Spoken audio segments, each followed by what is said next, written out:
Well, hello and welcome back to video number 2. And today's topic I wanted to touch on was finding balance and really defining balance as perhaps a working mum from home, a part-time mum, or just in general if you're a stay-at-home mum. Because I know when I talk to so many ladies, the first thing they say to me is, how do you do it all? How do you balance life? How do you, or perhaps you've been to a friend's home and everything's just perfect. Perhaps maybe you're looking for that secret sauce on how to just balance everything. I mean, those days where you just look around the house or you look at, perhaps there's an argument going on between your children or something, you just think, why can't everything be perfect? Why can't I balance it? Why can't I be like other mothers? Well, I'm going to be really, really truthful with you now. Really truthful. See, I believe balance is a myth. Ladies, there is no such definition of being balanced. I don't believe as a mother, perhaps a working mum, or even a stay-at-home mum, that you can be balanced. Balance is a myth. It's ultimately how you and your situation, how you define balance. Balance is very personal. Balance is something that the way I see my family or the way that I work in my schedule and everything, it's the way I can balance it.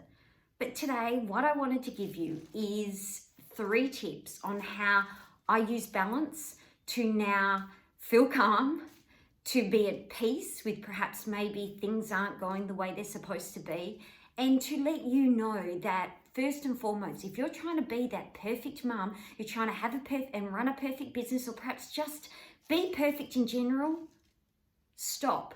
Because there is no secret to being balanced. There is no set way. And I'm telling you now that balance is a myth. So my first tip for you ladies is to set boundaries. And this is really hard, especially for women, to say no.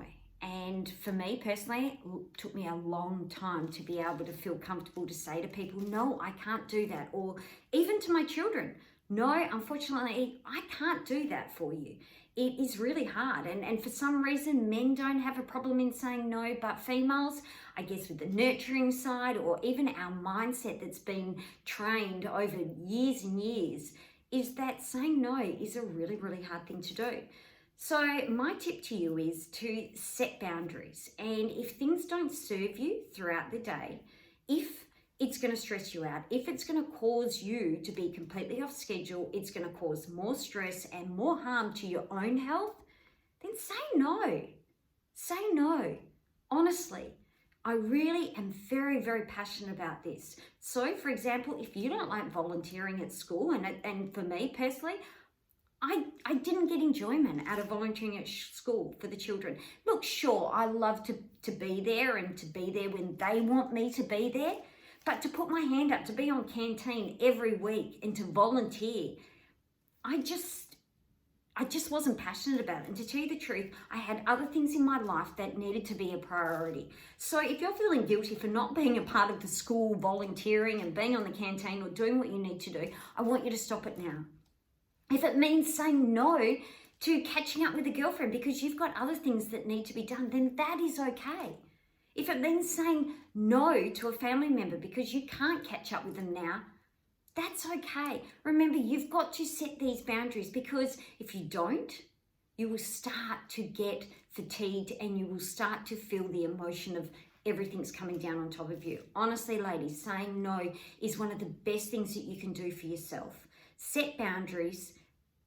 Define on your particular day, what is it that you need to get accomplished? What is it that you need to do? And sometimes, look, for example, I'm a working mum and sometimes I can't be there at the school for my children, or perhaps some days I can't pick them up, or perhaps I've had to have people collect my children because I'm working.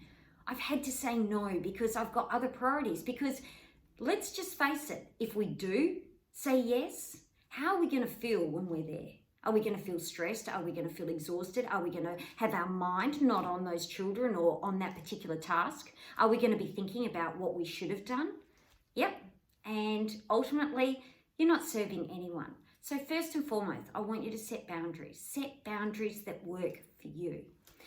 Secondly, I want you to really learn about setting the right boundaries, but secondly, I want you to be present when you need to be present in those important times. And this is a very new concept, but something that really is just so paramount. So perhaps maybe if you've got children and you're trying to juggle a business and you're working from home and you're trying to do a billion things and you're trying to take those calls or send that email and you've got someone talking to you and you've got washing on the line and you need to cook dinner,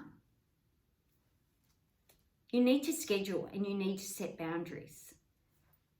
Perhaps maybe you need to schedule once a week a special time with one of your children. Perhaps maybe you need to schedule a time, and when you do schedule that time and you are with that little one, or you are with it if you've got a teenager, put everything aside and give your all. It's not about quantity, ladies. It's about quality. It's about putting the phone down. It's about embracing and talking to that person and giving your all. Not your half, not half on the telephone, half on what you're supposed to be doing. Give your all to that person. Put everything else aside. Schedule it in and going, you know what? Half an hour or even, an hour after dinner. Perhaps you've got a lot of work to do at night time. Put that aside and go, you know what? I'm going to give my family one whole hour of me. Not other stuff, not half, not a quarter, but your all. Give your all to that particular person at that particular time. Perhaps maybe you can only do that once a day or maybe once a week for that particular person or that particular situation. But when you do, you're giving it all. And I'm telling you that, and I do this, and I'll give you an example. I do this with my son once a week, and he's getting older now. I schedule in a time for him and me. Perhaps maybe we'll walk the dog together. Perhaps maybe we'll go and have a coffee together. But I put aside my phone. I put aside everything else. I put aside perhaps maybe things, I've got deadlines and priorities. They can wait. My head is solely concentrated on that little boy. And you know what?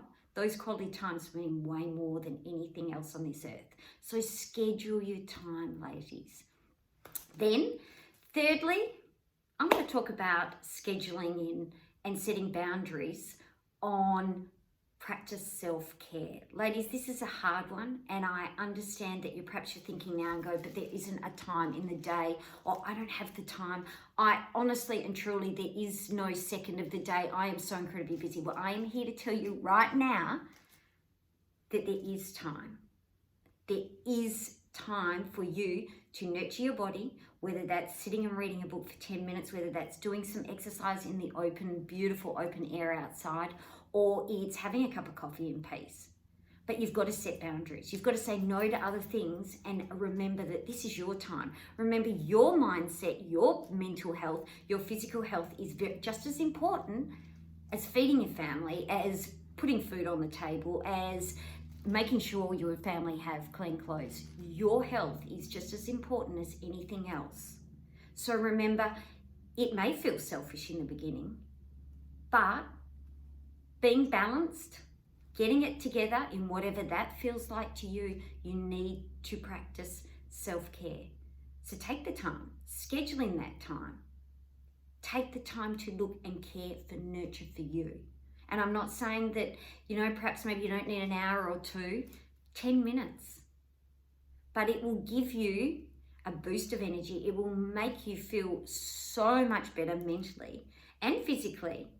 And that way, when you do have those moments where you need to be present, you need to be in your business and you need to be at your best, you've had that time to in tune and to reinvigorate your body and your mind. So ladies, first and foremost, I wanted to tell you right now, if you're thinking, how do I balance my family? How do some ladies look so incredibly balanced and I look like a wreck? Well, there is no such thing as being that perfectly balanced person. Balance is a myth. It's going to go up and down. I put it as seasons.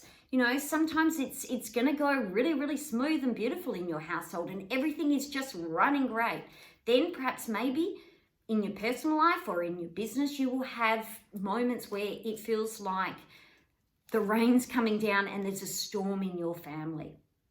It's going to go through hard times and it's going to go through low times. But being in tune, recognizing it, using my 3 tips, I can tell you now, it helps you to feel as though your definition of balance is working for you. And it's trial and error, ladies. You know, still to this day, there's different things that I do to help me feel more balanced and more in tune, but I recognize it. And I think that's the most important thing that you can do, is recognize that there is no perfect. There is no absolutely miracle pill out there to get you balanced or to compare yourself with anyone else. Find your definition and then fine tune it. And then use my 3 tips today, such as what I just discussed with you, you know, nurturing your body. When you're present, be 100%. It's so important. And say no. Say no to those things that don't serve you, that are only going to put more stress on your body. And I will see you tomorrow. Thank you.